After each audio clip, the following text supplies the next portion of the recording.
अस्सलाम वालेकुम क्लास। कल हम लोगों ने डायरेक्ट मेथड से ग्रुप फार्मूला किया था, तो मैंने आप लोगों को एक एग्ज़ाम्पल समझाई थी। आज हम उसी एग्ज़ाम्पल को दोबारा से शॉर्टकट मेथड से करेंगे, शॉर्टकट फार्मूला के मेथड से करेंगे हम। तो मैंने वही एग्ज़ाम्पल दोबारा ले ली जिसमें हमारे पास वेट थे और स्टूडेंट थे। तो मैंने कहा था कि स्टूडेंट जो हमारे पास है उसको हम लेट कर लेंगे कि ये हमारे पास क्या है, फ्रीक्वेंसी एफ़ है। तो सबसे पहले आप लोग क्या करोगे कि सबसे पहले आप फार्मूला लिखोगे, दैन जाके देखोगे कि क्या क्या रिक्वायरमेंट्स जो हैं वो हमें निकालनी है या पूरी करनी है। तो फार्मूला हमारे पास होता है A plus summation f t divided by summation f. Frequency अगर हम देखें, एफ़ हमें क्वेश्चन में गिवन है, हम लोगों ने सबसे पहले क्या फाइंड करना है, डी फाइंड करना है। डी के लिए फार्मूला क्या होता है, एक्स माइनस ए। तो ज़रूरी है कि हमारे पास एक्स मौजूद हो। तो एक्स फाइंड करने के लिए हम क्या करेंगे, बिल्कुल डायरेक्ट मेथड में जिस तरह मैंने आप लोगों को बताया था कि एक्स कैसे फाइंड होता है, उसी तरह से हम यहाँ पर एक्स फाइंड करेंगे दोबारा से 95 प्लस 100 डिवाइडेड बाई 2। तो हमारे पास एक्स कितना आ जाएगा, 97.5। बिल्कुल इसी तरह से 100 प्लस 105 डिवाइडेड बाई 2, तो हमारे पास एक्स कितना आ जाएगा, 102.5। ठीक है। तो बाकी वैल्यूज़ का भी हम इसी तरह से एक्स फाइंड कर लेंगे। फार्मूला हमें डी का कहता है एक्स माइनस ए। तो ए एज्यूम वैल्यू होती है, एज्यूम्ड वैल्यू हम लोगों ने हमेशा एक्स में से फाइंड करनी होती है। ये बात ध्यान में रखिएगा कि आप फ्रीक्वेंसी में से एज्यूम वैल्यू नहीं लेट कर सकते, हमेशा एक्स में से एज्यूम वैल्यू जो है वो लेट होती है। तो एज्यूम वैल्यू मैंने यहाँ पर लेट कर ली कि मेरे पास एज्यूम वैल्यू है 112.5। ठीक है, आप कोई सी भी एज्यूम वैल्यू ले सकते हो। मैंने क्या किया कि एक्स में से एज्यूम वैल्यू को माइनस किया। एक्स मेरे पास पहला था 97.5 माइनस 112.5, तो मेरे पास कितना आ जाएगा, -15। बिल्कुल इसी तरह से 102.5 माइनस 112.5, तो मेरे पास क्या आ जाएगा, -10। बिल्कुल इसी तरह से मैंने सब वैल्यूज़ का क्या फाइंड कर लिया, डी। फार्मूला हमें कहता है कि समीशन एफ डी। अब यहाँ पर हमारे पास एफ भी निकलाया, डी भी निकलाया। अब हमने इन दोनों को क्या कर देना है, मल्टीप्लाई कर देना है। एफ़ और डी को मल्टीप्लाई कर देना है, मतलब 7 मल्टीप्लाई हो जाएगा -15 के साथ, तो ये हो जाएगा -115। फिर 7 मल्टीप्लाई हो जाएगा 102.5 के साथ, तो ये हो जाएगा -170। ठीक है। इसके बाद हमारे पास एफ़ हमारे पास है 37 मल्टीप्लाई हो जाएगा डी के साथ जो हमारे पास है -5, तो हमारे पास कितना आ जाएगा, -185। बिल्कुल इसी तरह मल्टीप्लाई करके अपना समीशन एफ डी फाइंड कर लेंगे। समीशन एफ डी को आप सम करेंगे तो आपके पास सम कितना आएगा, इसका -5। ठीक है। रिक्वायरमेंट पर आते हैं, अपने फार्मूला पर आते हैं। फार्मूला हमें कहता है A plus summation f d divided by summation f. ए हम लोगों ने एक्स में से फाइंड किया था जो हमारे पास था 112.5। यहाँ पर फार्मूला में हम लोगों ने ए की वैल्यू को पुट किया, उसके बाद मिशन एफ डी की वैल्यू अभी हम लोगों ने फाइंड की जो थी -5। और मिशन एफ़ को सम को जब करेंगे तो हमारे पास मिशन एफ़ कितना निकलेगा, 150। तो सबसे पहले हम क्या करेंगे कि 5 डिवाइडेड बाई 150, फिर जो हमारे पास आंसर आएगा उसमें हमने 112.5 को प्लस कर देना है, तो हमारे पास आंसर कितना निकल आएगा, 112.47। ठीक है, बहुत आसान सा क्वेश्चन है। तो इस क्वेश्चन से रिलेटेड जो आप लोगों ने क्वेश्चन करने अपनी बुक में वो है 11, 13 और 14।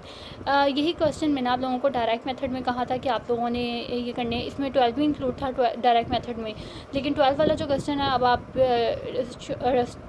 शॉर्टकट मेथड में वो नहीं करोगे। ठीक है, आप लोगों ने सिर्फ 3 क्वेश्चन जो हैं शॉर्टकट मेथड से करने हैं, वो है 11, 13 और 14। ये आप लोगों की बुक में हैं, तो ये आसानी से इसी फार्मूला से सॉल्व होंगे। ठीक है, तो एक और क्वेश्चन मैं आज आप लोगों को करवाती हूँ बुक में से। ये क्वेश्चन हमारे पास है 3.8। 3.8 क्वेश्चन में क्या कहते हैं कि ये है, a table given below indicate mark obtained by the group of 5 student in a house test. 5 बच्चों का ग्रुप है जिन्होंने हाउस टेस्ट दिया है, इनके रोल नंबर यहाँ पर गिवन है। टेस्ट अकाउंटिंग का था, इकोनॉमिक्स का था और बिज़नेस मैथ का था। तो यहाँ पर उन्होंने बताया कि 1502 के रोल नंबर है उसका, और उसने जो मार्क्स ऑब्टेन किए हैं अकाउंटिंग में वो 45 हैं, इकोनॉमिक्स में उसके नंबर 40 हैं और बिज़नेस मैथ में उसके नंबर हैं 80। इसी तरह से सब बच्चों के रोल नंबर गिवन है और उनके मार्क्स गिवन है यहाँ पर कि जितने जितने उन्होंने मार्क्स ऑब्टेन किए हैं अकाउंटिंग, इकोनॉमिक्स और बिज़नेस मैथ में। अब इसमें उन्होंने क्या कहा है, if test of each subject is of 100 marks then decided it in which subject the level of knowledge is lower और हायर। उन्होंने कहा है कि हर सब्जेक्ट का जो टेस्ट था वो 100 मार्क्स का था। तो 100 मार्क्स में से इस बच्चे ने 45 नंबर लिए अकाउंटिंग में, 100 में से 40 नंबर इसने इकोनॉमिक्स में लिया और 100 में से 80 नंबर इसने बिजनेस मैथ में लिया। अब हम लोगों ने यहाँ पर बताना है कि किस सब्जेक्ट में किस बच्चे के नंबर जो हैं वो लोअर हैं और हाईएस्ट किस सब्जेक्ट में।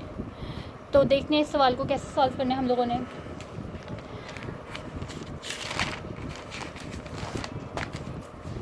ये मेरे पास क्वेश्चन है, क्वेश्चन नंबर 8 है, 3.8।